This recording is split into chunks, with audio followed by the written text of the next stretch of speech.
Mr. Jimmy Terrell. Welcome to the Passion Project, buddy. I'm super stoked here. Give me a little skin.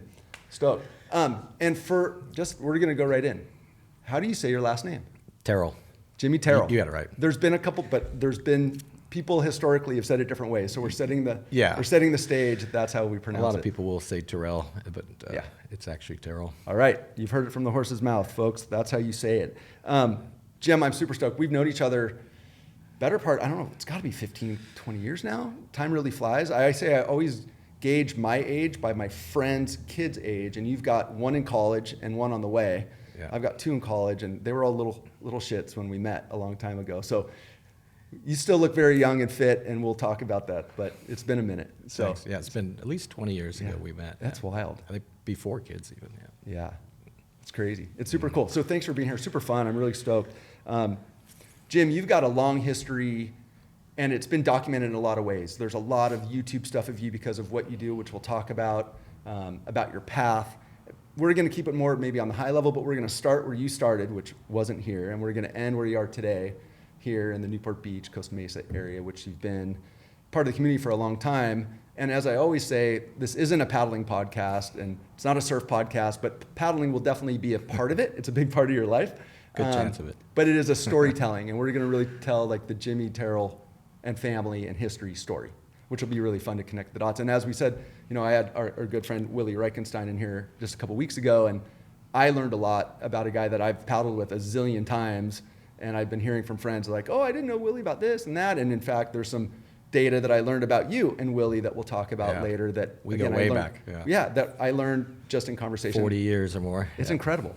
And that is really what the intent of this whole podcast is kind of uncover stuff that people that know you didn't know. And it's just really cool conversation. And again, knowing that you didn't grow up here and how you got here and the cool pivots that happened all along the way is what we're going to touch on. Awesome. Which is super fun. So thanks again. A couple things, like this is where I get to kind of brag for you, but for anybody that doesn't know Jimmy's got an Olympic background, super innovator, incredible craftsman, which we'll talk a lot about.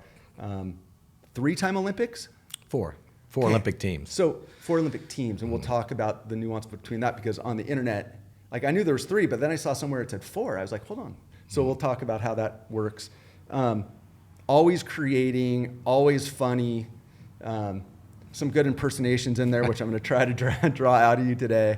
And an incredible coach and clinician and just a super good dude. So it's fun when you meet people, and I think I say this every time when I have people like yourself, but I'm very fortunate to surround myself with people that are Olympic caliber, world-class craftsmen, and you would never know if you walked up to them on the street. They're just normal, super nice people that just happen to have incredible skills or backgrounds or whatever. So thanks for being one of those. Thanks for having me.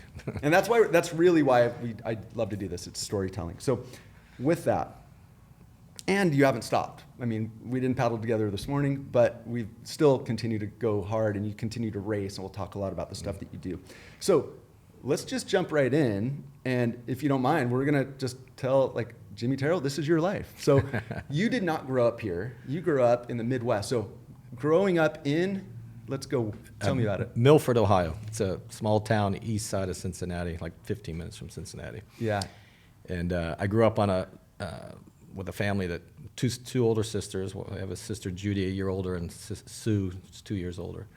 But we grew up canoeing, as a family. My dad was into canoeing and had a canoe. And the town that I grew up in had a canoe race every summer. It was part of what they call Frontier Day Festival. And the canoeing was kind of one of the highlights of this Frontier Day Festival. So I started racing in that as a kid and with my sisters. And my first canoe race was in 1971, so I was 6. We're dating ourselves now because we're close in age. Yeah, so I was born in 65, raced when I was 71. I still have the trophy, got a little trophy. That's so good. Hold on, so born in 65, that makes you 58? 59. You're 59. Yeah. So this is my public service announcement, and it goes for a lot of the people that's in here. If you want to see what 59 can look like from a fitness and health perspective, look at people like Jimmy. Super fit, still going super hard. Again, having Willie in here that is 76 and still goes hard 6 days a week and has, everybody has a choice in this life, and please choose to be like this guy and some of these other folks. But going back to Ohio, My mom, I think we've talked about this over Yeah. years. My mom grew up in Ohio. That's right. But she escaped. Like, she wanted out.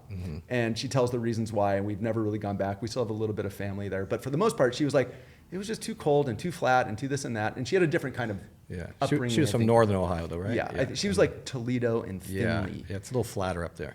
But I grew up having this kind of image in my head of Ohio, like blah. Like, but the stories I've heard from you, and we're gonna, like, you had a great. Yeah. I don't want to put words in your mouth, but it sounded like a pretty darn cool upbringing. in Yeah. Ohio. So the town I grew up in is on the Little Miami River, which is one of the scenic rivers of Ohio. It's in the Ohio River Valley, and it's more hilly, a little more, a lot more foresty and trees and woods, which is what I actually miss. You know, when I go back home, it's always nice to, you know, there's a railroad track that used to follow the river, and they've since then torn the railroad track out and put a nice bike trail in there. So there's a nice bike trail. But yeah, Cincinnati's a really active community. A lot of people that cycle, paddle.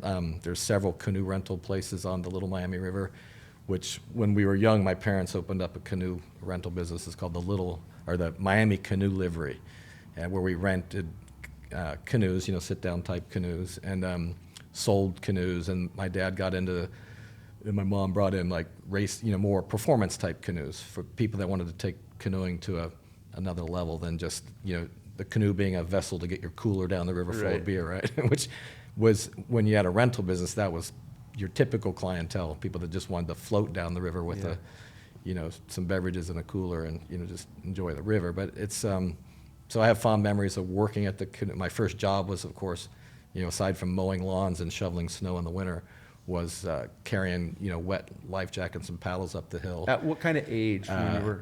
Probably like 9, or no, it was probably, it was in the 70s, so like 10, 11 probably. Is that into when our your teens. family started or yeah. purchased it or Yeah, whatever?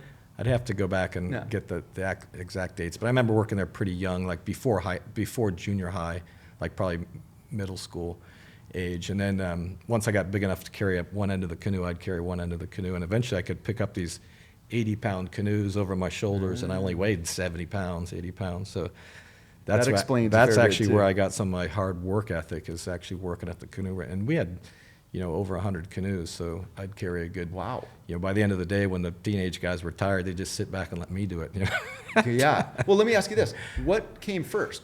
Did paddling come first, and that's what got you, the family, into the Yeah, livery, so or did the livery get you guys into paddling? We paddled first, and then got involved with the canoe races, and then my dad joined the Lions Club, which was the organization that put on the canoe races. In fact, he just wrote a book on the history of the no way. Little Miami canoe races. But yeah, so we grew up working at the canoe rental business, and then naturally paddling, and then Hold on, let me stop there real quick. So, what got your parents into paddling? Just living near it? Yeah, or? my dad was an outdoorsman. You know, he liked to hunt and fish and trap, do all those kinds of things. And he had a friend that was pretty active in that too. So they used to canoe together, and then you know, my dad started getting into the canoe races with various partners over the years. What was your dad's occupation at that time? So my dad worked for Cincinnati Milling Machine Company, which later became Cincinnati Millicron, but he was a plant engineer there. So, you know, he organized whenever we moved equipment around and everything. Equipment, engineer. Yeah. So Okay. my dad's an engineer, and then so that's where I kind of, and he was always building. He's a good craftsman himself, you know, and used to build his own wood strip canoes. Like the first ones we made were in our basement at our house, you know, and then I think he would finish them out in the driveway even, you know. But and then when we were a little older, we built a garage behind our house where he could actually do the work inside, you know, the garage. Well, where I was thinking, like, there's a lot of foreshadowing in that, right? Like the engineering side, the wood strip canoes, the, you know, working in the basement after work. So he would come home from his engineering job and make stuff like. In fact, like this was my first. I like to say this is my first paddle that he made for me, but this was my first paddle. I actually made it for my older sister, which I inherited when she outgrew it, and he made a bigger one for my sister. So what it says on here is Jim's first paddle, 1968. Yeah. So I was about 3 years old. I would sit in the canoe with my parents and, you know, sort of paddle along with this. So that gives you an idea. Your dad made that. My for dad you. made this. That is so cool. And this is just redwood siding, you know, probably left over from the garage or something, and he just fiberglassed over, and it's Sitka spruce for the shaft. But spoken like a craftsman. Yeah, but he made, you know, his own racing paddles and canoes. So I got into, always observed as a kid. My job would be pulling the staples out and doing some of the. But so he's an engineer, and then he's getting more into the canoeing and stuff with friends, and then you guys get the livery, and he's tinkering in there and starting to make stuff, and then he starts really making stuff, and then of the 100 canoes that you ended up with, were those primarily purchased, or were you guys making some of those? I think the first round of canoes we bought were aluminum. There was a brand called Washita, and then later we got Grumman's and Smokercraft, Alumacraft. Real industrial ones that would hold up. Back in the 70s, they had canoe racing in multiple towns around the Midwest. In fact, I just went to a race in upstate New York, in Cooperstown, New York, where they have an aluminum canoe relay, and the guys from Washington Canoe Club come up and do it, and they race Alumacraft, canoes, your traditional, with the, From anybody that went to like summer camp, it's that kind of a canoe. Exactly, right? And that was the stock division. It was actually pretty popular. In fact, in the U.S. Canoe Association Nationals, they used to have aluminum as one of the divisions. So as a junior, you could race the racing class, which was cruising on Saturday, and then on Sunday you could race the aluminum class. Oh, that's interesting. So they had, and it was really popular for a number of years back in the 70s. Well, what's interesting is like growing up here on the ocean and the bay, there's certain craft you would see, but even until recent years, I didn't know how robust paddling was, or at least at a competitive level, in Middle America and different parts of even the world. And you come to find, once you kind of get in, you're like, it's a big sport. Yeah, a couple of the oldest canoe races in America are the General Clinton race, which is starts in Cooperstown, New York. It's a 70-miler, so it's all in one day. 7-0, one day. So we just did that just 2-3 weekends ago. I raced the C4 with a friend of mine there, Paul Olney, and his daughter. C4, for anybody. 4-man canoe. So four-man canoe, canoe. 4 people. Gotcha. And then the other one's in the end of July up in, it's called the Ausable River Marathon. It's starts in Grayling, Michigan, and races all the way to, I think it's Lake Huron. And that one's 125 miles. And that one's neat. It starts in the evening, just before dark. And that's a Le Mans start, in town. It's just a mad sprint to the... Le Mans start being, you start on dry and you run to get in the boat. So they have time trials to establish the starting order, so they line the canoes up in the street, I think 4 or 5 in a row, and they're all staged and marked on the street. Yeah, and then they fire off a cannon or a gun or something, and everybody races down the street, jumps in the river, and then it gets dark right away, so you have lights. You paddle through the night, and then most of the next day, the top finishers will... And you said that's 110? 120 something, yeah, I think, yeah. So I'm actually thinking about going up there this summer just to kind of check it out, maybe run pit crew for somebody. Rad. And they do have a shorter race like the weekend before and during the week leading up to it. So I've never paddled the river. My dad has. So I'm going to... And I went up there as a kid and watched it when I was real little. I can barely remember some of it. But it's a big deal. And that's a professional canoe race. There's money to be won.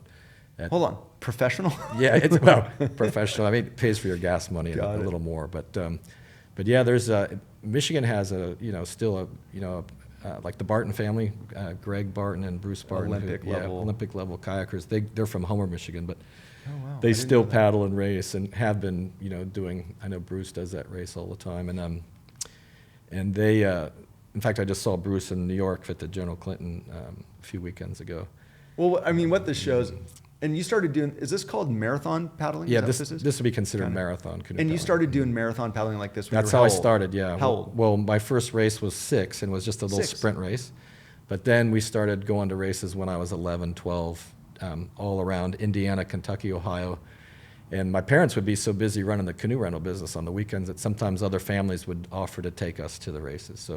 So we jumped in with some other families and used to travel around and go to races. Got it. Well, let's shine a quick light. So your first race is when 6 and 7 years old. You just did one recently and you're going up there again. So there's a 52-year spread between you when you really kind of started racing and today. Yeah. And I think that really kind of shows like you haven't stopped. You're still doing some pretty amazing stuff. But for me, like I just said, marathon paddling wasn't even a term I knew until recently. And to hear that it's been going on, and because I'm in that world a little bit of paddling, I start to see, it's big in different parts of the world, like different countries, and you're like, I didn't even know this existed. So I think people listening here are going, hold on, 120-mile canoe race that you start overnight and it's 20 hours. I just think it's really interesting, and that's why we're like, wow, I didn't know that was even a thing. Yeah. So it's super cool. Then, so Go on. 3 summers ago, we went up to the Yukon Territory, the Northwest Territory of Canada, and on the Yukon River, and raced that 445-mile Forgot race. about that Yeah. one. 445 miles. Yeah, so that one, it's a big river, fast current, and the year we did it was pretty high water, so it was pretty fast. And Micah Scott from here went up and steered for us. Yeah, Micah. And Travis Grant flew in from Hawaii. You're talking some pretty high-level Yeah, hammer yeah. paddlers right there. And then Ethan from Alaska, one of our guys, Chris Parker, was going to do it with us from Australia, and he got COVID, so we picked up a guy who was going to do it in the kayak. So he became our fourth partner. So hold on, you out had there. a boat, and in that boat we have Jimmy Terrell from Ohio, California. We have Micah Scott from Hawaii, California, and going back to Hawaii. You have Travis Grant from Australia, and you have Ethan from Alaska. Alaska, yeah. That's yeah, a universal yeah, boat. That's yeah. how. I mean, that's Yeah. pretty cool. Boat full of ringers. Is what it Yeah, sounds well, like. it was a lot of fun. It was our first time. 440 miles. Our goal was just to finish it, right? But then after the first day, we were sitting in second place in our division and top 5 overall. So at that point, we're like, okay, then the competitiveness comes out. Okay, we got to go, because originally we were going to just try and finish the thing, But Well, we're going to get back to all this, but I have one question about a 440-mile race. What hurt more, your butt or your shoulders? for me, it was my back. Back got sore, and we wore gloves. Well, I wore gloves at night when it was cooler, and then I think the first day I didn't wear gloves very long.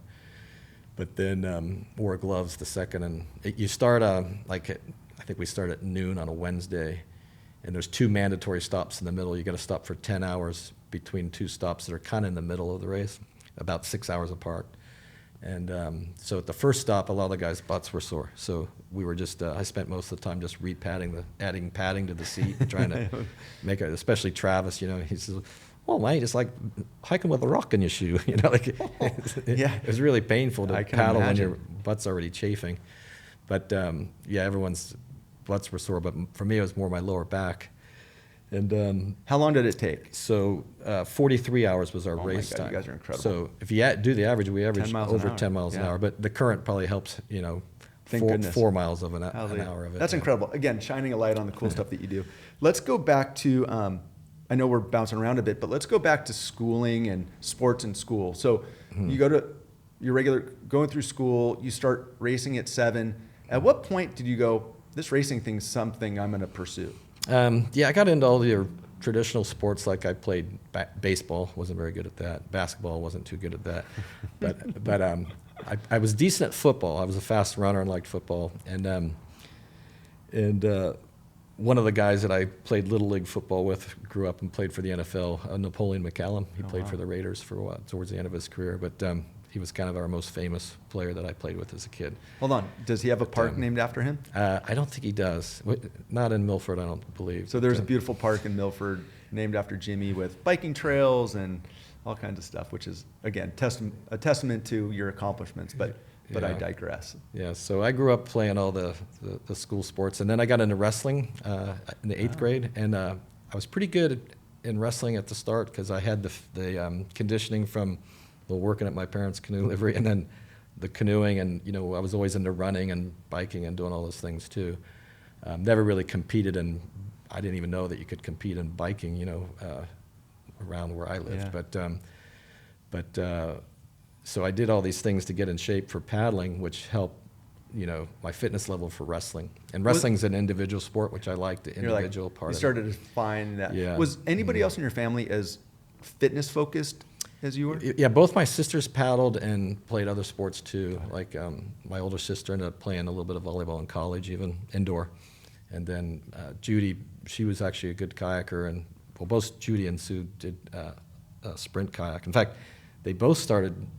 My dad built an Olympic-style canoe when I was 11, and all 3 of us learned to do it. And when my mom signed us up for the first Olympics, style sprint canoe race in Ohio, we got there and they wouldn't let the girls race because they don't do canoeing at that time. Oh, wow. Yeah, so then. So you're saying canoe versus, was it a canoe or a yeah, kayak? canoe, high kneel canoe, where you're kneeling on one knee. Okay, so and you this is paddle a on one side. C1 is what's Yeah, technical so canoeing term. is like cycling. There's different disciplines of it. You have mountain biking, road cycling, velodrome, track cycling.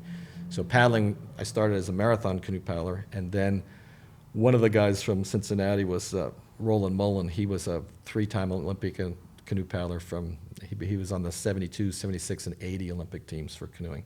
So he became kind of my mentor. He's my dad's age. And we met Roland, and my dad got the plans to build a wood strip canoe, so he built a strip canoe out of cedar. More foreshadowing, which we'll Yeah, talk about. so when I was 11, or I think I was 11 or 12, and then so we started that way. And I started going to races and trying out for the junior team first. And then that's when I eventually got into sprint canoeing, found out it was in the Olympics, and then that became my primary focus. How old were you when that became your focus? I think we saw Roland on TV in opening ceremonies in '76, so I would have been 11. And then that's when I thought, I want to do that, you know. And then started focusing on it. And I kept the canoe at my parents' canoe livery, which was about a quarter mile from the river. And this is the canoe your dad built? Yeah. And this is a C1. Yeah. This is high kneel. And it has a foam knee block that's carved out. So yeah, for your anybody that knee. hasn't seen it, because it's pretty obscure unless you're in that world, high kneel, if you can think about it, put one knee on the ground and your other foot is firm. Out so you in have front of you. a knee up in front of you, and you're paddling only on one side in a very narrow, very tippy boat. Yeah. That when you tip, you swim, and you have to swim the boat back to shore. That's the way this works, right? Pretty much. Unless you're talented, you can climb back in. Yeah. High kneel is one of those things when you see people doing it, you're like, what is that and how are they doing it? It's pretty incredible. It was, it's a sport for men and women. In fact, Nevin Harrison, this gal just won the Olympics in Tokyo. 4 American, years, just right? 3 years ago now. Yeah, and she's training for Paris, which is coming up just in a month. And she's definitely a favorite for a medal. I don't know if she can win the gold again. We all hope so. Yeah. My friend Joe Harper, who was my teammate in the '96 Olympics, is her coach. So I just saw him yesterday. He's going to be coaching her there. See, we'll talk more about it, but like Jimmy throws around names, super nonchalant, like just people in his life that are all elite athletes, Olympic coaches, like super, like it's one of those, like the who's who is just your circle of friends, which is really neat. And we'll come back because there's more about that I got to experience over some of your time. But just in a nutshell, how old were you when you started that high kneel? 11. You were 11. Okay, so you started really early. And then you identified that you wanted to pursue high level Olympic potentially. Talk about what those next couple of years looked like when you're pursuing an Olympic dream. Yeah, so at that point you're training for the national championships. So my partner and I had a partner from Terre Haute, Indiana, Pete Dean. So we started training together. We met at a race in Indiana on the Wabash River. And I found out he did canoe. His brother was a kayaker. So he would drive out to my house or get driven out to my house. We couldn't drive yet, but we would train together in the summer, and we started going to nationals. We won, when we were, I think the 16 and under age group, it's called juvenile. And then we won there in the C2, and I won the C1, and we made the junior world championship team in 1981, which I was like, I believe a sophomore, probably a sophomore in high school. Wow. And we went to Sofia, Bulgaria. That's where the junior worlds were. And Olympic-style sprint canoeing is actually quite popular in East Europe. Back then it was Romania, Bulgaria, Poland, Hungary.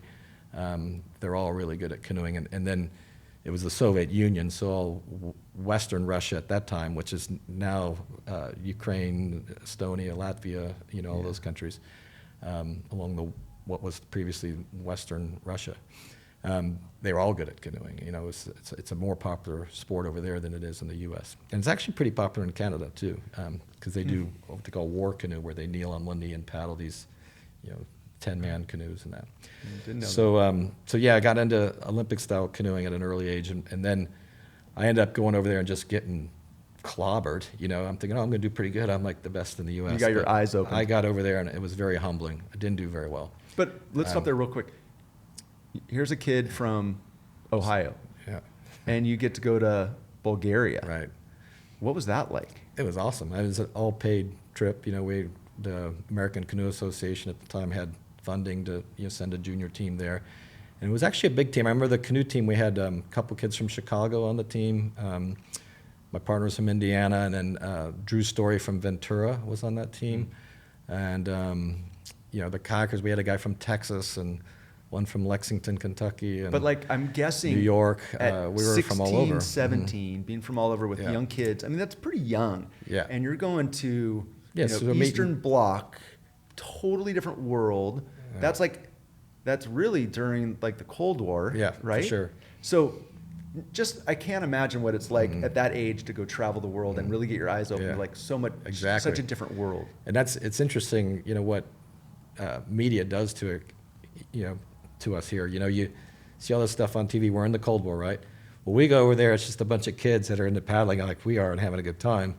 And you realize these kids are just like us, like put all politics aside. I mean, we're just, there with a passion for sport. And that's what's great about sport. It puts all that stuff, in the closet, and you can just be, who you really are. And, and just. That's such a great lesson. Yeah, and we just learned these kids, aside from the language barrier, like at that time, a lot of them didn't speak English. Like the Scandinavians and a lot of the countries, they really focused on teaching kids English, so they, we could communicate to some of the countries, but even some of the Germans spoke English. Like the West German, at that time there was East and West Germany, right? Yeah, so sure.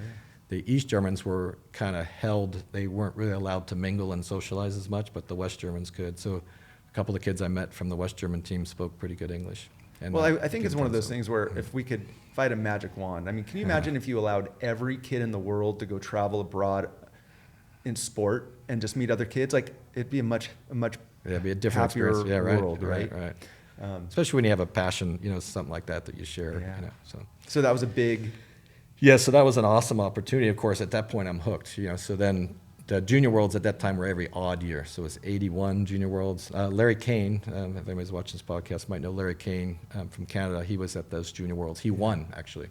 So when I came back humbled, I realized, well, at least the Westerner, the Canadian friend of mine, won. And then, so 2 years later, I trained a lot harder and went back and did much better and raced in Europe a lot. That would have been in 83, the year I was graduated from high school. So I guess I was a senior in high school when I went back. And Larry, just to insert, I see videos of Larry on social media still paddling at a super elite level, stand up in the middle of winter in Canada in a dry suit and gloves and booties, and I'm like, that guy is a diehard. Yeah. Like if there's ice to break to get into open water, he's paddling year round, which is incredible. Yeah, he continued to do sprint canoe long after he retired. And then I remember when SUP was taken off, I phoned him up and I said, hey, you got to get into stand-up paddling. It's a lot like high kneel canoeing. And he kind of wasn't so sure. He's a little reluctant to do it because he thought, I don't surf, And I said, no, it's a lot of the races are on rivers and, you're just paddling. So he did get into it like the next year and then ended up doing really well. And now, he's, that's what he does. He coaches That's stand-up. super neat. So you're in the Olympic focal point. I assume you had a normal high school career and talked a little bit about sport. Yeah, we talked about the sports I did in high school. As I got more and more serious about my canoeing, I ended up, not doing the high school sports as much. It started cutting into I couldn't do football anymore because I was racing up until, Hell Week started for football. And then with wrestling, all these kids were wrestling year round, and I was only wrestling during wrestling season, so I started getting beat more often, which I didn't like. No. And then, so I think I wrestled up until I was a sophomore, or maybe even partway in my junior year. And then, but I did run cross country my senior year. The coach let me come in late and run with the kids because he knew. So you were like an everything athlete. This was a big part of your focus. I think I've always enjoyed racing. I ride bikes and cross country ski. Well, we didn't get much snow there, but after high school, I moved to Chicago and got into cross country ski racing a little bit. And if it was flat, I'd do pretty good. If it was hilly, I'd not so good because I didn't have the technique for the hills and stuff. But I was strong at the double pulling, and always have really spent a lot of time in the gym. I was really passionate about getting stronger because for sprint canoeing, it's really strength to weight ratio. And real quick, for sprint kayaking, what are the distances? At that time, we raced 500 meters, which is a 2-minute event in a single canoe or a little under. Towards the end of my career, I was doing in the low 150s. And then the 1,000 is more like a 4-minute, a little over 4 minutes. So it's a 2-minute and a 4-minute event. I mean, this is pure grit and endurance. Like it's fast twitch. Go as hard as you can. Like running something in the neighborhood of like 800 meters or something. Yeah, 800 and couldn't be further from what you were doing in marathon. Yeah, canoeing, well, right? The kids races at the marathon canoe races were usually they would have sprint races when we were little, and then they got up to where they were like between 10 and 20 miles typically. So they were manageable, an hour and a half, But the 2.5 difference in hours. training and racing, 10 to 20 miles and 2 to 4 minutes, pretty different, right? Yeah, what was good about the marathon canoeing is that you're training for that distance. It's building the base for what I later did, which was a sprint. But when I was in my early 20s and 30s, I was definitely a much better sprinter than I wouldn't have considered myself a distance athlete. In fact, I used to even kind of, not make fun, but just kind of, why do these guys do these? Like the Texas Water Safari is another one in Texas, and it's Another long one. like I go, oh, maybe they can't go fast, so they got to go far, But That's me, by the way. well, but that's me now too. Like I can't go fast, but I can go far. Right. So it just evolved for me. But I really enjoyed the sprints when I was younger. In fact, they added a 200-meter event, which is like a 40, at that time, like 42 to 45-second race for me. And that's what I was actually quite good at. Made finals at the World Championships and that. But it wasn't an Olympic event yet, which now it is for the women in canoe, and was for the men. But now the men are racing C1000, the single 1,000, and then doubles they race 500. Gotcha. Are there any? Well, I was going to ask. Are there in Olympic canoeing? If it's a canoe, is it a high kneel? Are those the only canoes in the Olympics? There's kayaks. Sprint canoeing, which is kayak and canoe on one knee. And there's no rule that tells you have to paddle it on one knee. The sport has evolved to that. It's just the fastest way to paddle a canoe. If somebody stood up in an Olympic-style canoe and could go faster, everybody would be standing. But kneeling on one knee is faster. Interesting. From everything we've tried so far. You get more. You can use your hips and your legs more than sitting. But if you're standing, you start to lose leverage. So being on one knee seems to be the way to do it. Who would have thought? I just assumed that. Yeah, It's like, I know most people do, but it's Wow. if you correct me if I'm wrong, anybody out there, but I don't think there's any rule. Or when I was racing, there wasn't a rule that you had to kneel on one knee. Got it. Let me ask you this: at that time, because I know you guys were making paddles in the basement and stuff. Hmm. Were you using paddles that you guys made? Yeah, so my first Olympic team, I was using a Hungarian-made, like all-wood paddle, but that was around in '84. So a little bit later. Yeah, so I used my own paddles as a junior, but then a couple of my mentors talked me into getting this like particular Hungarian-made paddle. Gotcha. But then I started playing around with carbon fiber paddles after that. I actually got a Russian-made paddle that was quite good that I liked.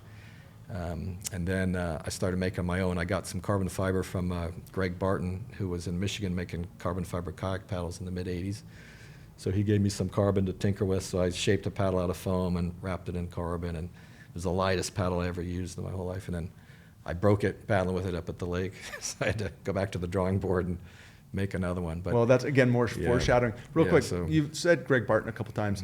Greg is a 4-time Olympic, and he has a couple golds. Is that right? Yeah, so Greg won a bronze in '84 in K1000, single kayak 1,000, and then 2 golds in Seoul. So in Seoul. yeah, which is amazing. And you were in Seoul. Yeah, so he won the single kayak and the double kayak in '88, and then 4 years later went to Barcelona and he got a bronze in the K1 again. So, yeah. And he's San Diego these days. Is that correct? Is that where they are? No, believe he's back up in Oh, I had the that Washington area. Got it. Yeah. So we started on the Olympics right there. Let's talk about it.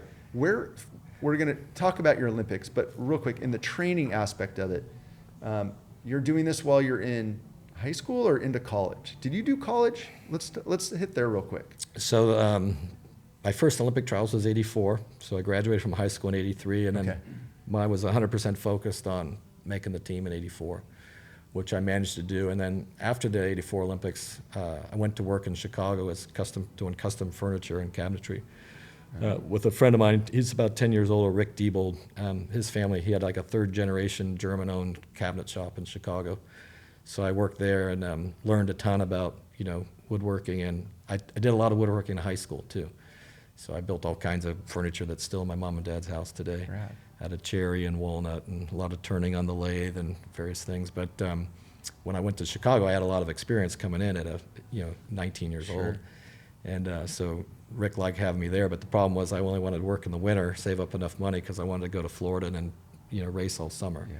So he let me do that for a couple of years. And then in 1987, the Pan American Games were going to be in Indianapolis. So the canoe team moved to Indianapolis in '86, or 80, sorry, the Pan Ams were in '87, so yeah, we moved there in '86. And you would go as a train- team to train these there. locations and train. The canoe team did, yeah. The kayakers were somewhere on the West Coast. Like I think Greg was actually out here training in the late '80s. So, but the canoe team, we got a house there in Indianapolis, and couple of the guys that were training for the team, we all moved there and trained.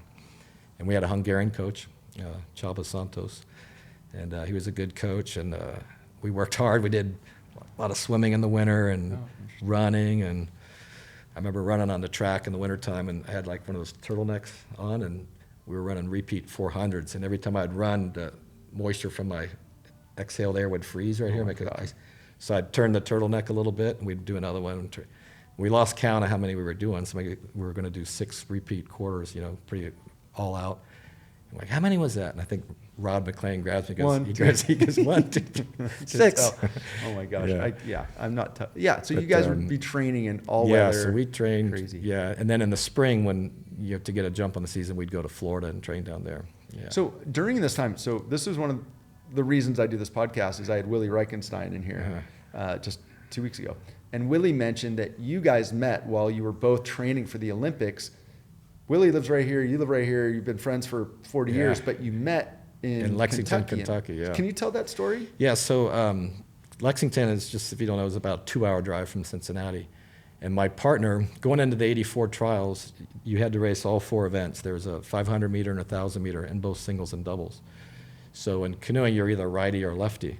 So the lefties are trying to find good righties, and the righties are trying to find good lefties. So you have a righty and a lefty, and you kind of like to offset the beach volleyball. You got a blocker and a So everyone scrambled to get partners. So I partnered up with Jay Kearney, who was at the time when I was 18, he was almost twice my age. I think he was about 36. So at the Olympic trials, I think he was about twice my age. So Jay was a professor at the University of Kentucky, and he was also a canoe paddler, obviously. So he met Willie in, I think, Nottingham or in England prior to. So I'm not sure if that's how Willie ended up in Lexington, but when I met Willie, he was living at Jay's house. So I hadn't heard Jay Kearney's name until Willie brought it up. Willie Reichenstein, 2-time Olympic paddler from Scotland, lives here, but he moved through Scotland, London, Kentucky to California. Yeah. And I had not heard Jay's name, but Lexington was Willie's master's program in physical education. And he's like, yeah, Jimmy came down and we trained together. I was like, hold on.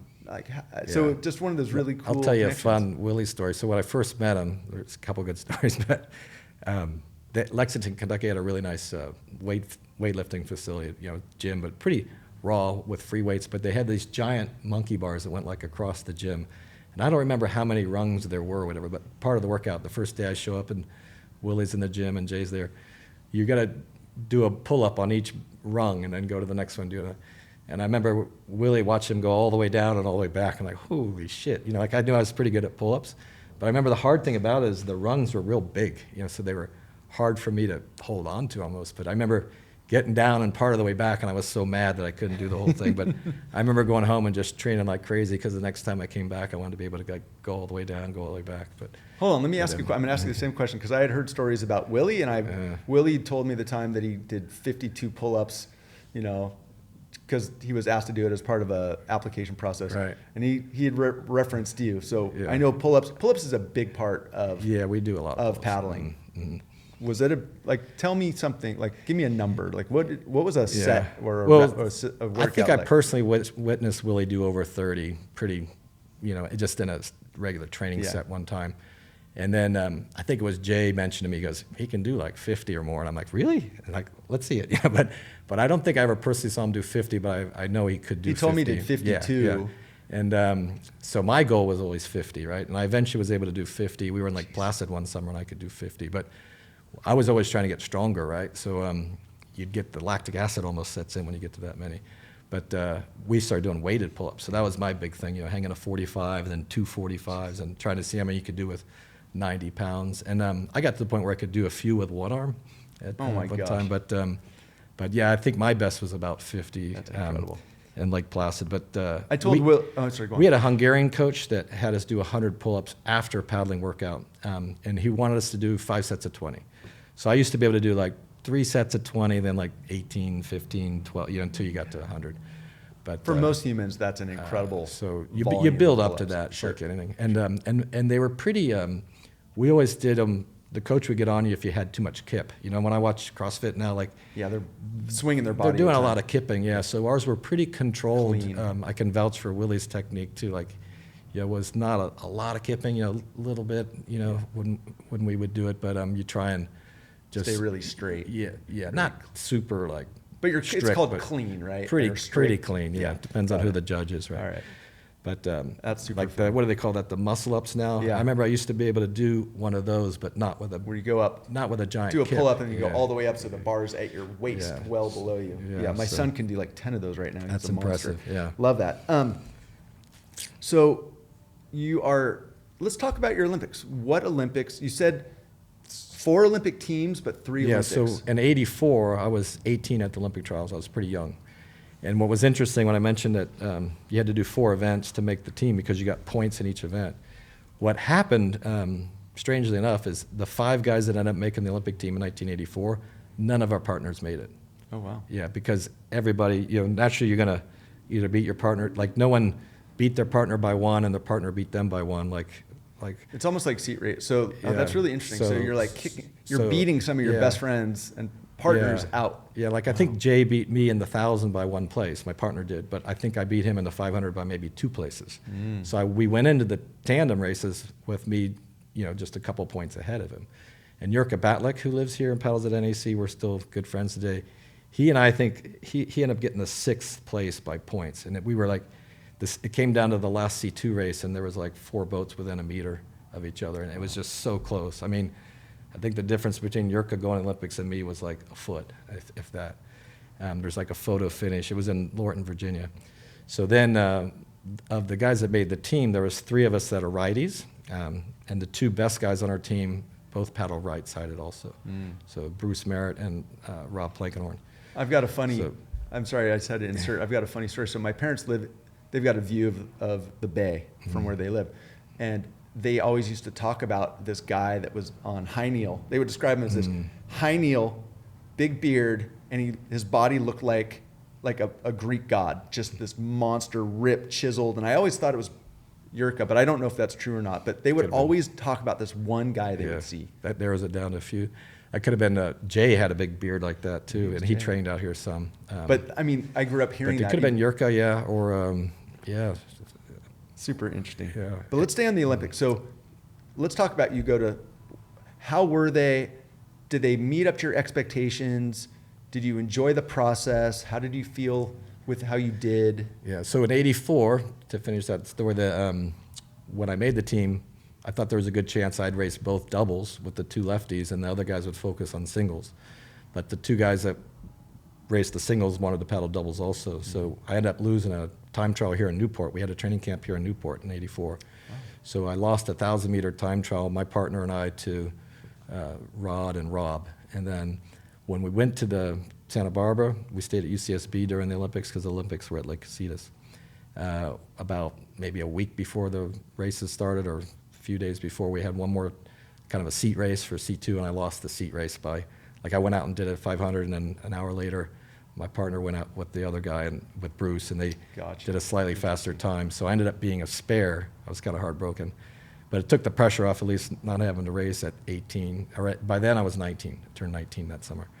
And so my first Olympics, I ended up being a spare. I walked in the opening ceremonies and did everything with Rad. the team, but How cool. didn't get to compete in '84.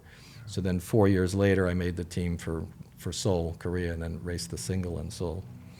And then another 4 years, made the team for Barcelona. I ended up racing the C2, the 2-man in Barcelona with Stuart Carr. And then my last Olympics was '96, Atlanta, and I raced the single 500 again. So. And how was that? How were those So experiences? they were in all totality? awesome. So 2 of them were in the U.S., right? So L.A. and then Atlanta, '96. And I remember just, a hair-raising experience walking in the opening ceremonies. You go through the tunnel, and of course, there was 110,000 people in the Coliseum or whatever it was, 120,000, I think, and they're all cheering for the Team USA, right? So. How many millions of people were watching that live on TV all over the world? Yeah, so that was a really cool experience. And then the Olympics were at Lake Casitas, so they actually built grandstand seating. So there was, I'm not sure how many spectators were there, but probably 1,000 or more. So which we're not used to with canoeing. It's usually just your families there and a few friends.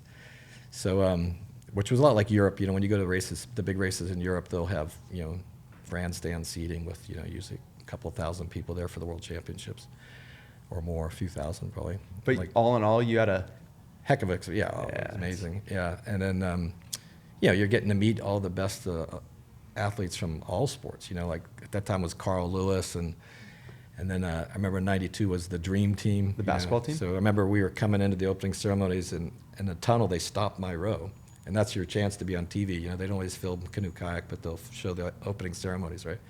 Well, they stopped my row, and the door opens up, and they brought the Dream Team in right in front of us. So as we're coming in, all the cameras on the Dream Team. I was behind Clyde Drexler, I believe, and both my buddies got on TV, but the cameras missed me each time. Of course. But that was really fun.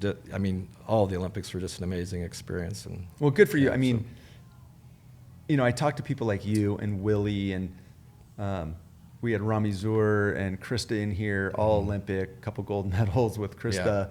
Yeah. And everybody's the nicest people in the world.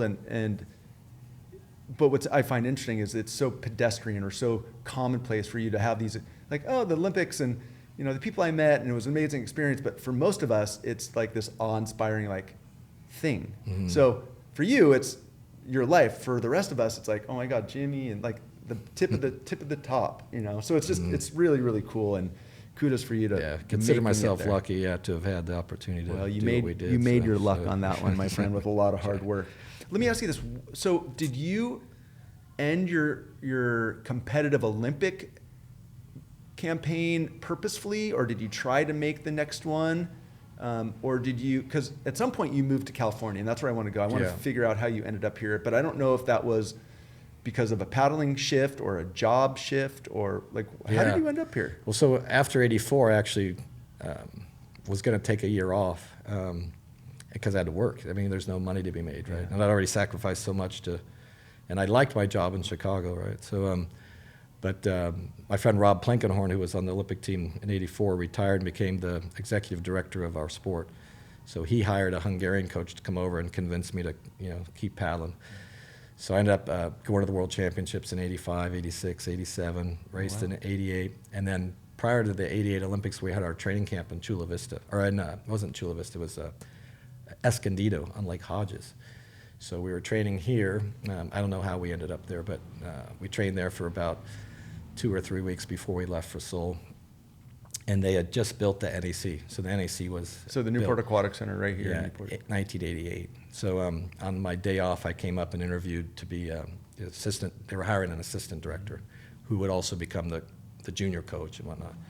So I came up and interviewed for that job. And then after the '88 Olympics, we were in Hawaii, and I got the call, hey, there was no cell phones then, so I think they knew I was staying at Kevin Olds' house or something, so they called me there and like, hey, you got the job, when can you be here? So it was, I remember it was Halloween of 1988 when I moved out. My dad helped me drive across from Ohio with, my little 4-cylinder pickup truck and my canoe and most of my belongings, and moved out here in '88.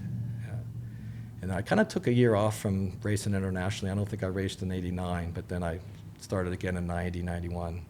And after '92, I took 2 years off, 2.5 almost. I was still coaching but I was working, trying to work and juggle everything.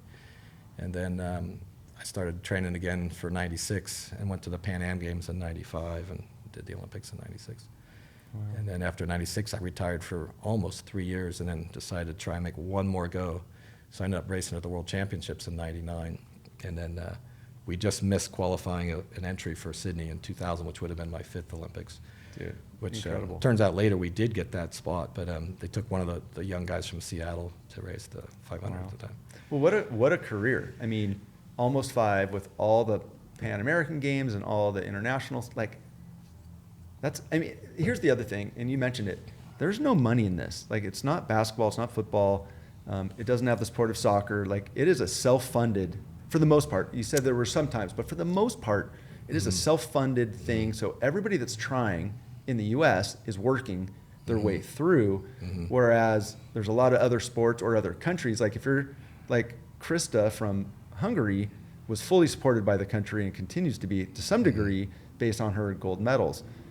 Smaller country, it's a big deal. In the U.S., it's just not, which is unfortunate.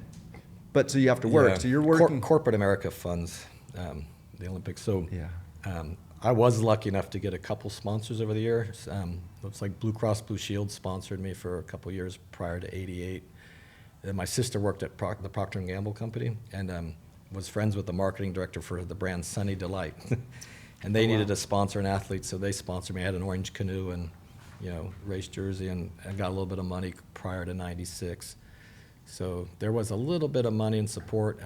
U.S. Canoe Kayak team was sponsored by Champion Paper at one point, so we used to have races where you could win money, which would help a little bit. Got it. Not so much these days. But yeah, unfortunately, I haven't been hearing, but you got to kind of go out and try and Drum it up. find Yeah. sponsors. Hit up Okay. Ace Hardware and those Yeah, kind of right. companies and try Yes, and get some help. indeed. Well, let's keep moving. Thank you for sharing all that. It's an amazing story. Congratulations on all of it. I mean, 4 Olympics. I mean, that's hard to fathom and just amazing. And it leads you to California. You're working at NAC, and there's other sports that you're hyper into or at some point you got into this thing called outrigger paddling. Mm-hmm. How did you get into that? Because that, at some point, you know what? Here's what I'm going to let you do. There's some cross section between your company, Quickblade Paddles, your time in outrigger, and I think there's some aerospace stuff that goes on. So can you talk a little bit about, like, you're in Southern California, you're doing work at NAC, you're done with your Olympic campaign. What does that time look like? Because I really don't know how it all meshes together. Yeah. Well, you mentioned outrigger canoeing. When we had our training camp here in '84, Sheila Conover was on the team. She's local here. And Another Olympic Billy athlete. Whitford, I'd met Billy Whitford already. We went down to Offshore Canoe Club and got in a couple canoes and paddled from there to the dunes to watch the fireworks on 4th of July. I remember thinking that, and it was a lot of fun. We had 2 canoes of guys, right, and we're competitive and racing each other, of course. But I remember when we all jumped into the canoe, all the canoe guys are looking at that outrigger and they're like, "Can we just take that off? Like, what do we need that for?" That's so funny. And but later, when I finally got in the ocean with an outrigger canoe, I realized, well, you have to have that on there. But yeah, so we paddled in an outrigger canoe for the first time in '84. So then when I moved out to work at NAC, Norm Bellingham was living out here too, and he was paddling with Imua, with Dennis Campbell was the coach and the steersman at the time. I was with Dennis this morning. So so Norm said, "You should paddle outrigger, Jimmy." He goes, "There's lots of cute girls, and like you'd like it. It's fun." So okay, so I jumped in and paddled with Imua. And Imua was really good then. My first race was with Super Dave Spitzer, and Dennis. Well, actually, the first race I did was with Derek Harrison steering. That was like, I think they used to do a race from Marina Del Rey to Redondo.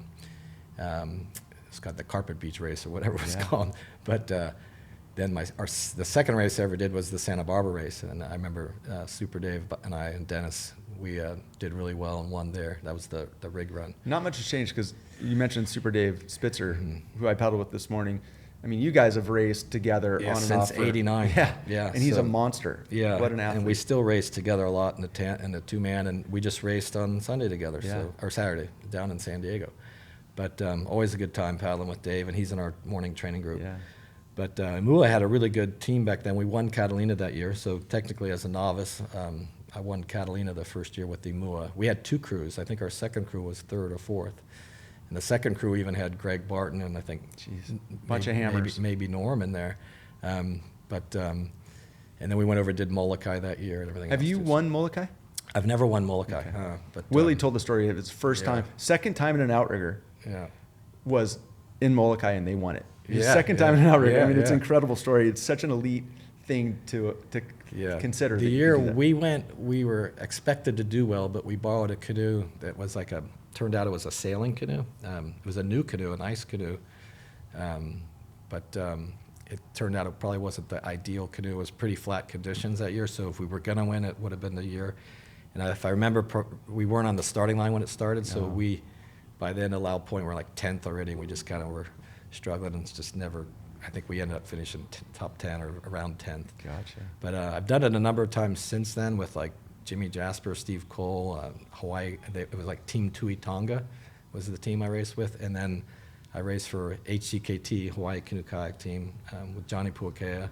Yeah, so the way it works, we won't have to go, we Yeah. won't go all the way into it, is in many sports, but certainly in outrigger, it's a sport of when you want to win a race, you go find all the ringers, all the best paddlers you can possibly find. And that's when you call guys like Jimmy and all these different names, Back because then. you might be training with one boat, but when it comes to race day, they may call up all the ringers, and the slower guys might get kicked out for guys like you. And so really trying to make the most competitive boat imaginable.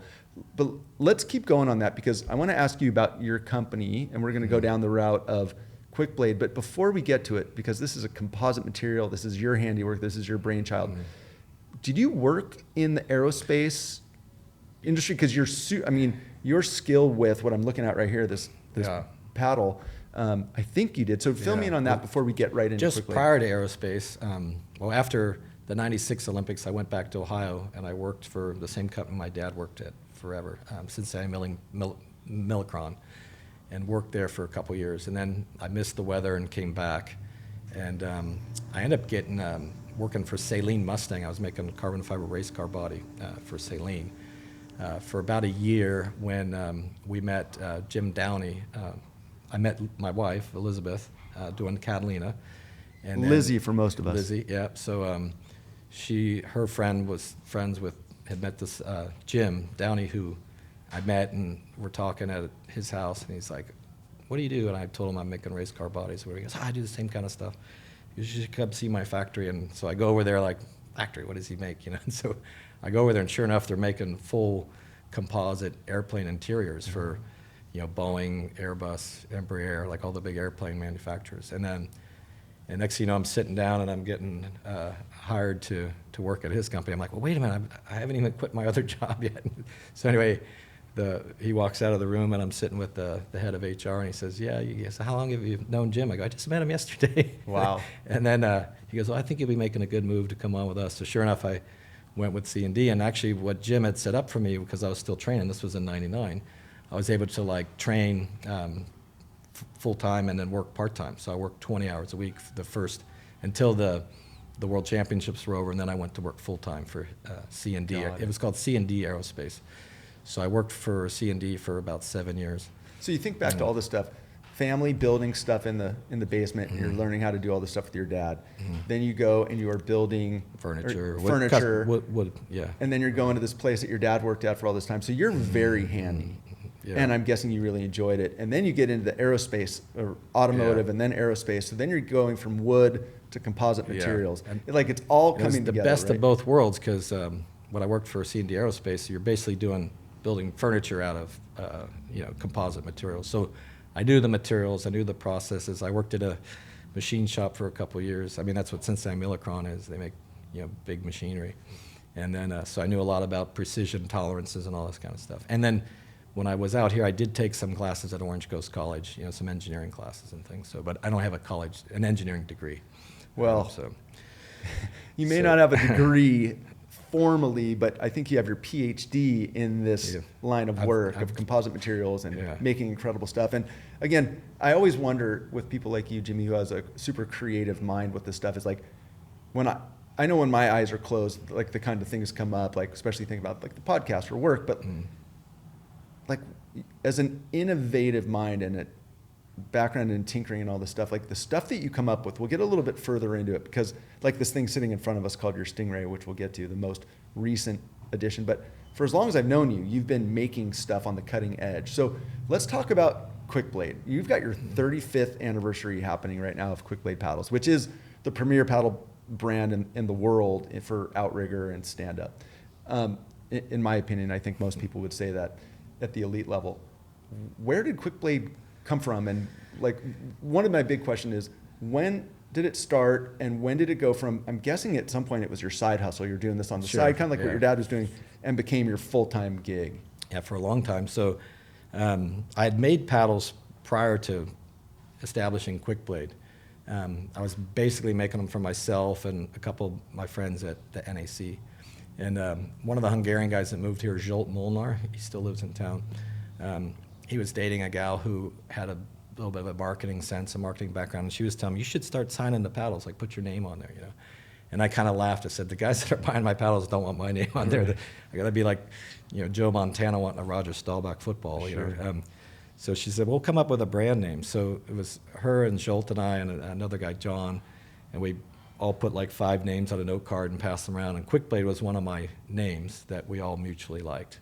And so we picked Quickblade, came up with a logo, and the original logo was like a saw blade, the outline of a saw blade, and said Quickblade. And the first thing we did was we made some stickers and some hats, and then started putting the stickers on the paddles and giving somebody a hat when they bought the paddle, kind of thing. And it got to be this cool thing where a lot of people just wanted the hat, like Right. they didn't even have my paddles, but I was making maybe a dozen carbon fiber, high kneel. It was for I started making them for Olympic sprint canoe. And one of the first paddles I made actually here that I remember making was in Yurka's garage. He lived down in El Toro for a while, and he let me use his garage, and I made the first molded paddle in his garage. In fact, I think I lived in a little apartment up here on off the 55 where I prototyped the first pattern to make a one-off, and then made the first molded one at his house, and then he bought one from me, and then a couple of the guys I was training with bought them, and then we started going to Europe, and people started seeing these Quickblade paddles, and I started making them for the Danish guys and the French guys, and it just started kind of becoming this kind of cool thing. And then, and that was primarily how Quickblade worked from about '89 to the mid-'90s, and then just a couple dozen paddles out of my garage or wherever I was living. And then the kayakers were buying our paddles from Ted Van Duzen, who was making all the Olympic kayaks at the time. They started making paddles, and at some point I think they just decided they didn't want to do the paddles anymore. So the guys were looking at me like, hey, why don't you make kayak paddles? So Peter Newton and Chris Ball and I kind of got together and made my first wing kayak paddles. So we were making those, and when they opened the training center in Chula Vista, it was actually Olympic Training Center. Yeah, I was doing the repair on the team's boats and things like that, and then I was always tinkering around and making paddles in the back of the boathouse there. So that was in the mid-'90s. And then John Puakea, who was coaching the Hawaii kayak team, was always telling me, you should start making outrigger paddles. And at that time, most everybody had wood, all wood outrigger paddles. And I'm like, I don't want to make wood paddles anymore. It's not what I'm into. I want to make them light, stiff, and better. You're working in composites. And he right? says, well, what's getting popular now is these sort of hybrid paddles, where they have wood shaft, but you can put, carbon in the paddle blade and whatnot. So I made these really cool Koa veneer. I vacuum bagged on foam, carbon, and then put Koa veneer on the top. And they were these really cool sandwich paddles. There's still a few of them around, Junior Cachero still has one. And we used them for Catalina, and I want to say, the mid-'90s. But we're talking about the evolution of the paddle starts. Yeah. It doesn't start here, but it was really a slightly moving. scooped blade. So I always, looked at outrigger paddles like they were just pretty basic. They did have bent shaft paddles, which was actually introduced by Gene Jensen, a marathon canoe paddler from back east. And so outrigger paddles before that were straight, so then they were bent. But I was always obsessed with making them scooped and a little bit more performance oriented. But eventually I had to start listening to what the customer wanted. I started making more what people were asking me to build, and not necessarily trying to push what I thought worked better onto the market. And it wasn't until more recently where I came up with the Stingray. Yeah, we'll talk about that one last because Yeah. it is the most recent, and it's a mind bender for many of us that have been around paddling. So Quickblade basically operated out of my garage, and when Lizzie and I first met, we got an apartment right up here on 20th Street. So a lot of the outrigger paddlers that know me today used to come to our garage there on 20th Street and buy paddles from me there. And I was doing it all in the garage, and I was in aerospace and doing this when I came home from work, and I was getting busier and busier to where I didn't want to I started trying to piece out some of the work. So I had Willie making the wood shafts for me. Yeah, that's one of those, I had no idea that was going on. So I would glue up all the wood go to the lumber yard, pick out the wood, glue it all up, and then drop it off to him because he was only a couple blocks away. And he would, we had a taper jig to saw them, and then he would router them and sand them and give them back to me ready to assemble to the blade, essentially. In fact, Will even said his first job was sanding the T-handles. So Willie's son, Will, who's also been in here. So I showed him how I was making the T-handles, and then Willie started making them in his garage and doing all those for me. So, and that was, Willie might remember, but I think we did that way out of there for at least a couple of years. And then Kevin Olds and a couple of my friends, I showed them how to make the blades. So I remember Kevin had some of my molds at his house. So you're bringing in friends to do bits and pieces. So Kevin was making blades at his garage in Anaheim, and Willie was doing some. And then I started, I learned how to mill the molds in aluminum. So we started making aluminum molds and, just And doing I all guess that for stuff. people to understand, the process of making carbon fiber mold, it is super high tech. So and I've been able to watch you do it and been in your shop tons of times and see the jigs and the rig. Like this is where somebody like me sees your brain come to fruition in practice, because you see how you have to put it all together, and like it is high tech. It is super incredibly high tech stuff. So it's really cool to be able to have watched it and evolve from this, thing in your garage for a couple people into this full mainstream worldwide brand that you've created. And I don't want to go too deep into the weeds on it, but when did it pivot from side hustle to like you jettison your side job or your main job and turn this into your full-time gig? So that's a great question. So basically when stand-up paddleboarding started to get popular, so I met... So are we going down the stand-up path right now? Is that what we're talking about? This question is... it leads right into it. Yes, so Lizzie and I were living right up here on 20th Street when I found out about stand-up paddling. I got a call from Drew Aiello in Malibu, who used to paddle surf with Laird Hamilton up in Malibu. And he found my website and said, hey, can you make a paddle? So the first paddle I made for him was basically just a tall, like Olympic canoe paddle. And then he tried it, immediately called me back up and said, the blade's too big and too straight. The ones we're using are angled. I'm thinking, sounds more like an outrigger paddle.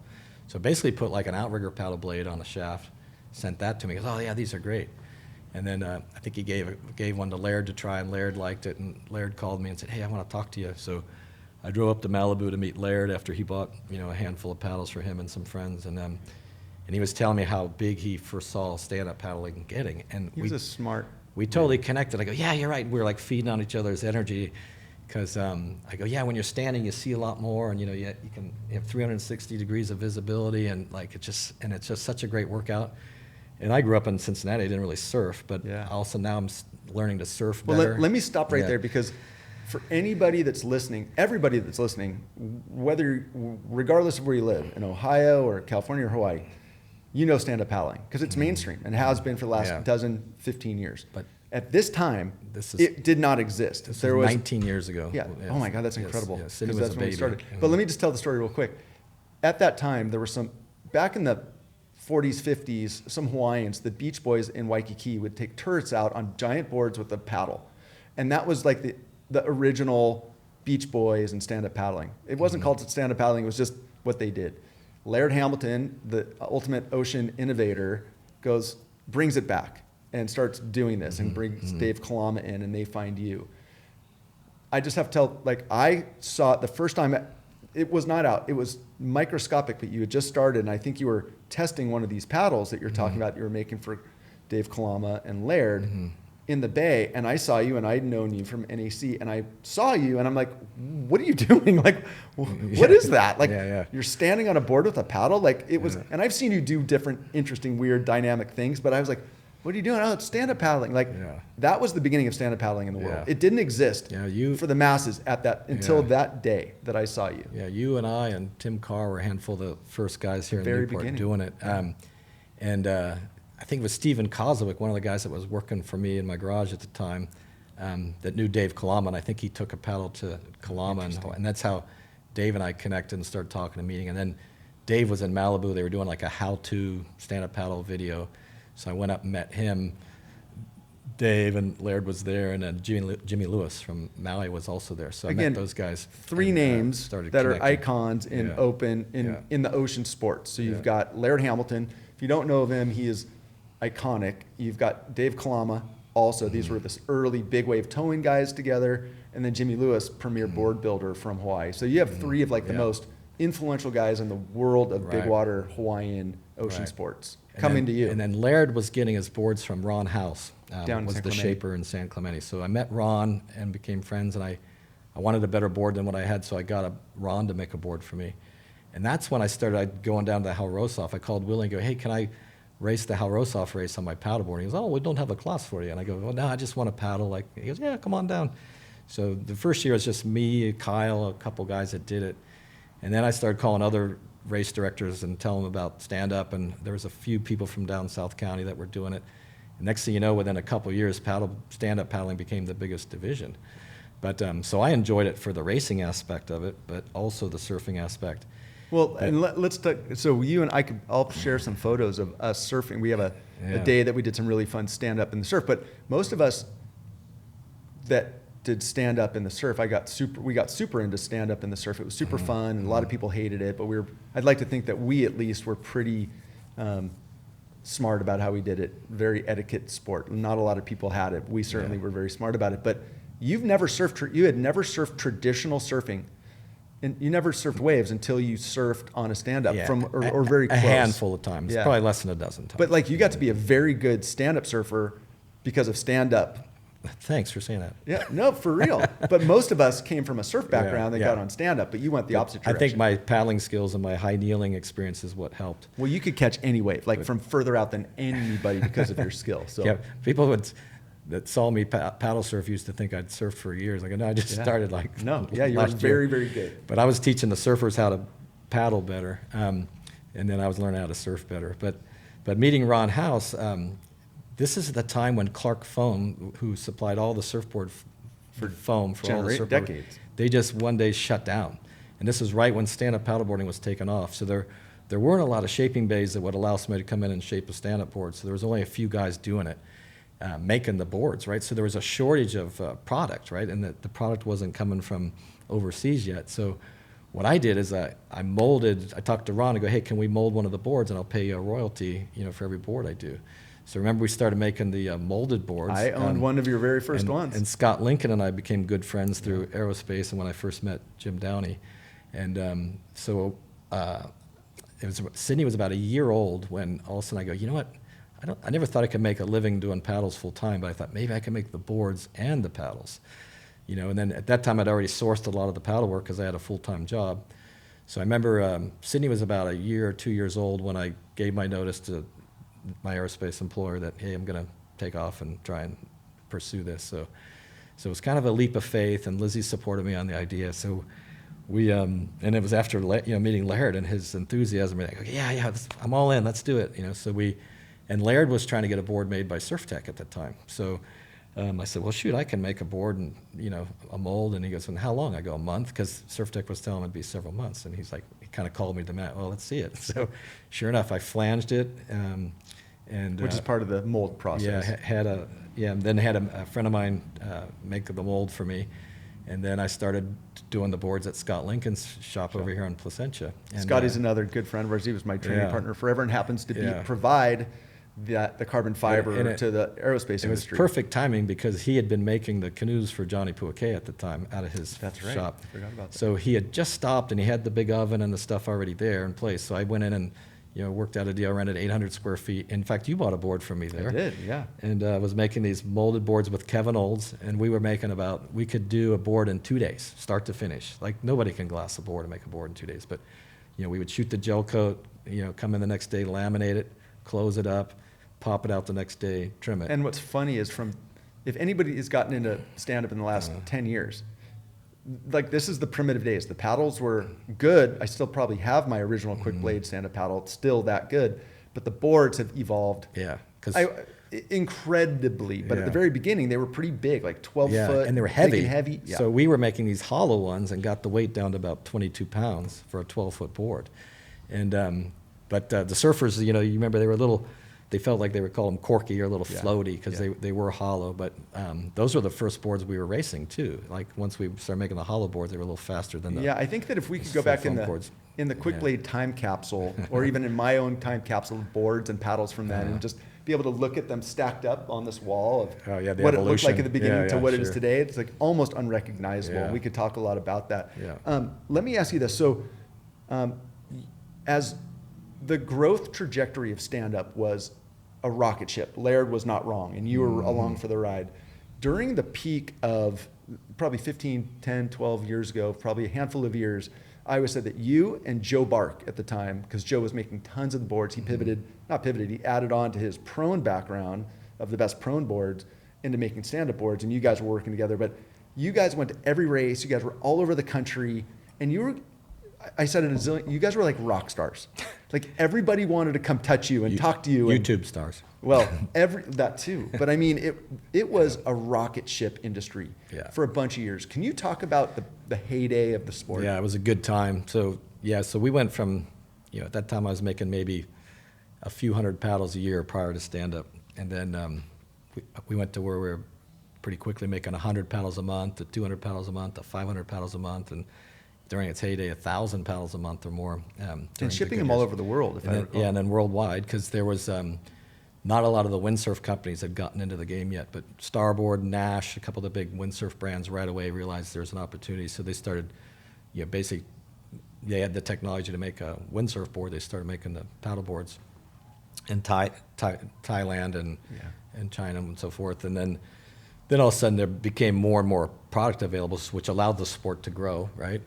And then eventually, of course, came the knockoffs of the the traditional shapers and paddle makers. But yeah, it was a good time, and there was races everywhere, and we were going to Europe and racing, shipping a lot of paddles to Europe, and I started sponsoring a lot of people worldwide, and that was really what allowed Quickblade to grow to another level. And my wife, Elizabeth, actually is the one who had the vision, with a good product, you need good branding, right? So she was the one that had the faith in the company, we got to have good branding, good advertising. So we had a friend of ours, Sean, help us out with some good imagery and some good I still have some up on my walls in my office. Posters and all really that. Good stuff. But that was really Lizzie's idea to do all that. So.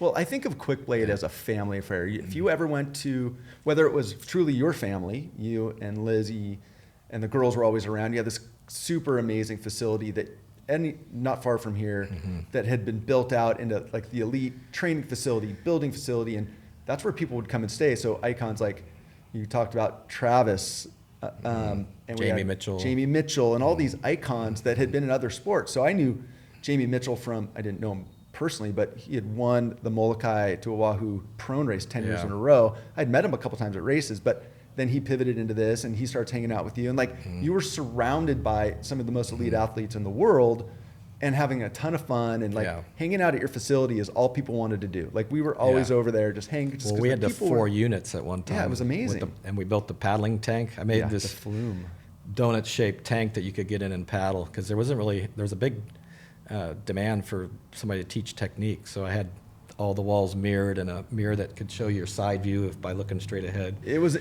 incredible and invaluable. I wish you still had it for a lot of people that would really benefit from it, myself included. But it was, I don't know what to equate it to. It was like NASCAR. Everybody wanted to come hang out there. The business was booming, the industry was jamming. It was this, the trajectory of the sport worldwide was incredible. And unfortunately, it's softened a bit. But those heydays, man, you guys were just.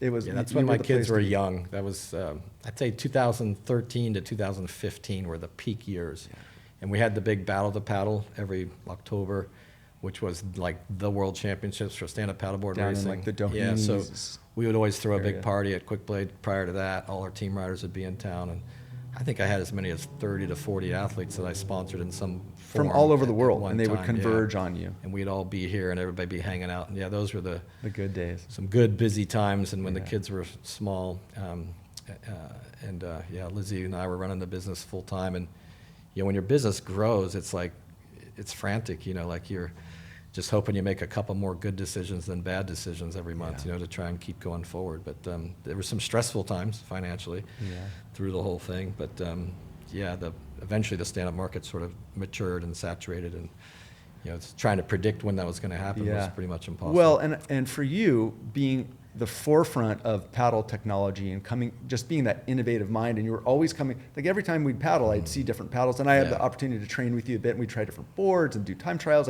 You were very strategic and scientific about each paddle. And we would change them out and see which one was faster, and you would always do that, and you'd get paddlers much better than me to paddle with you to test drive all this stuff. Get good feedback. But what was, what is it? I was going to say the quote that I can't think of at the moment, but you were being knocked off. You would develop these incredible paddles, and a month or two later, someone from China would knock it off, or one of the big brands, or there's, what is it? It's the flattery comment, hey, that's great, but you're knocking off my stuff. And you would see, I think there was even times when some of the elite athletes would get your paddle and put their stickers all over it of their sponsor, so nobody would know that they were paddling with a Quickblade. But they were paddling with a Quickblade. So I just remember all of those stories. We went through some growing pains for sure. Yeah. But let's bring it to today, because you're still making a lot of stand-up paddles, but Outrigger seems to be back to like your Yeah. part of the focus. And this little magical device you came up with here, we'll hold it up in a second, but this is called the Stingray. And this is one of those things where like I paddle every day or a lot of time with a lot of people paddling outrigger, even though I'm on a surf ski these days. And when you started paddling with this thing, it's another one of those like, what is he doing? What is that thing? A lot of people laughed for sure. It's so different than anything else out there. And, you know, I don't know, the paddle, the traditional outrigger paddle, there's nuance and little changes, but it really hasn't changed in basic shape. Maybe the handle changed, there's bends, there's different materials, but the basic shape of it hasn't changed in, I don't know, 15, 20, 30 years, whatever it is. And then this thing comes along. So why don't you hold this thing up and just give a quick little narrative on what it is and why it's different. This is called a Stingray. So this is the Stingray. You can see it's much wider than it is long. And you can see the material on it. It's got a little more angle than a traditional paddle. And this is actually new. This is the double bend version of the Stingray, which is brand new. We've been doing the straight shaft for 2 years now. But yeah, this was my brainchild. It's got quite a bit of dihedral. Yeah. It's basically a double scoop. I think that thing I'd really want to capture is just how do your brain, like, this is the end product of you thinking about stuff and going, I think there's a better way. So because it's completely blowing everybody, like mind-numbing So stuff. I've been thinking about this a lot and watching the progression of foil boarding, watching. The foiling. And I've always thought of the blade, when you drive the blade in the water, you want it to kind of go forward and find that deep water down deep. And I always felt that the top part of the blade was just to minimize cavitation going in. We're getting scientific here. So once I realized that we could, I want to try shortening it up and making it wider. So the original prototypes were actually more rectangular, and the shaft came in from the back side here. And I went out to test it myself. I had my GPS and everything. And I noticed that right away the paddle I made it real thick because I wanted it to be buoyant, and it was longer than a normal paddle. But it started kaplunking right away, and I'm like, kaplunk, kaplunk, and I'm like, that's not good. But I noticed my times my speed was the same. I was going the same speed, but with a paddle that felt a lot worse. So I thought, well, maybe there's some potential to this. So I started thinning it out, and I went through about 10 different prototypes over about 6 months, 5 months. Yeah, I know. I watched it. To get to where I was thinking, okay, we can tool this, mold it, and see how it does in the market. And at that point, I'd already given my prototypes to like Scott Granger. Some of our fast local some guys. of the guys that are a little faster than me in the harbor to see how they liked it. And Scott liked it, and I sent one of my friend Terry Kent in New York, who was around when the wing paddle was invented for kayaking. And the wing revolutionized kayaking in the mid-'80s, if you know what a wing kayak paddle is. And aside from wing paddles, bent shaft paddles, there hasn't been, like you said, any really outstanding breakthroughs with paddle design. Yeah. But this is definitely outside the box, completely different. It's evolved to now where we're using them 2 inches shorter than a normal paddle. Let's not worry about that. I'd love to go scientific nerd on it. But we My don't have to point is, no, it's not even that. My point is, this is one of those examples of people with an innovative mind that can think completely out of the box. A lot of people take what's existing and try to put little nuance on it, little changes. This is like again, I don't want to overstate it for people that don't buy into it, but it's a kind of a revolutionary concept, and you're seeing it being adopted very rapidly, like more and more teams, more and more individuals, and you're hearing people just swearing by it. My point isn't so much what it is, it's just that your brain is like exemplified in this product, which is just so cool. It was a bit of a gamble, but I think it's paying off. But I've seen you do other gamble. Like, again, that's the innovator's mindset, or the disruptive. Like, you're always just thinking. Again, I think this is your brain in carbon fiber, right? Which has just been cool, and it's really fun to watch from the outside, because most of us don't think in terms of that. And then even if we do, we can't turn it into something real. Yeah. And I have people come to me on a work perspective. Oh, I have this idea. I want to make this. Look, go do it. Yeah. Like I can't help you there. Most people can't take a concept and turn it into reality, and you can. And then again, you apply the scientific approaches and the time trialing and the and it's stunningly beautiful how you create it. Again, this isn't a Quickblade marketing piece. It truly is like my view of the world. Like, it's just so cool watching the process happen and turning up with something that I see them in Hawaii now. And the Australians are like, it's just really cool to see how that goes. It definitely took a few tries to get there. I bet. Super neat. Jimmy, I could keep you here all day long because you and I can talk. Your you seem like I'm going to go back to like training and paddling, and we talked a lot about you've been doing a bunch of really cool stuff, the 440 miler, and I think you're going up to the gorge, the Columbia Gorge up in Oregon, Washington again. You don't seem to ever stop. Like, what is it about sport or the sport that keeps you super fired up to keep on training, keep on innovating, keep on traveling? What is it? Well, I love paddling, first of all. I do like staying in shape and doing these big long races. Like when you do something like that, I heard this guy Bart de Schwartz say after he did Yukon, he goes, it just makes everything in else in your life seem easier. You know, so I think and I do know now that I used to not be an early morning riser so much. I used to train more in the later mornings, afternoons. Where now, if I don't get it done first thing in the morning, you know, once I get to work, I get busy. I don't feel like training sometimes in the afternoon. So we have that early morning training group, and I've got a lot of good mentors with Willie and yourself and everybody that's there with a smile on their face and ready to get into it every morning. But I do feel better about my day once I get my, you know, paddling in the morning, and that's my social time now. I think, you know, paddling in the morning with my friends, and then I do enjoy competing still. You know, I'm not, you know, I've always taken outrigger paddling as more of the social paddling that I've done. Like I didn't always take outrigger paddling as seriously as I did my sprint canoeing and that. But I enjoy it. I race with outrigger Team Cal. It's a great group of guys. Tim Doherty's club, been running it for a number of years. And I've been paddling with Team Cal for a few years now. And we were the first crew racing with the Stingrays here last season. So this is our second season with them. But they're all my friends and the guys I want to hang out with and, you know, do stuff with in the evenings if there's time. And yeah, it's just a lot of fun. I enjoy cycling still. I ride with Willie on the weekends when I can, and you know, try and stay as active as I can. Yeah.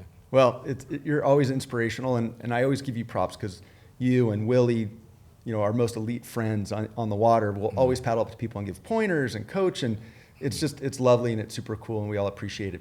Listen, I could ask you questions all day, but I think I have one specific one for you, and it's a little bit more fun to close it out.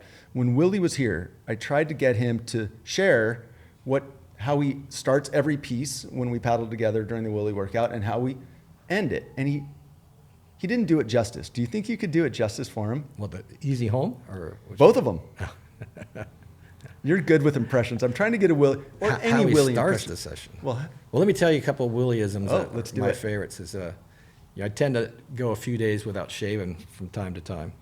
And I remember him looking at me one time and go, "Oh, you got to stand closer to the razor than that in the morning, Jim." So that's one Willieism right there. But the best one is when he was doing a training, you know, he has a degree in exercise science physiology. Yeah. He was doing a thing down in Dana Point in front of a big group, and he goes, "Okay, I'll open it up to Q&A. Ask me whatever you want, and I'll try and do my best to answer it."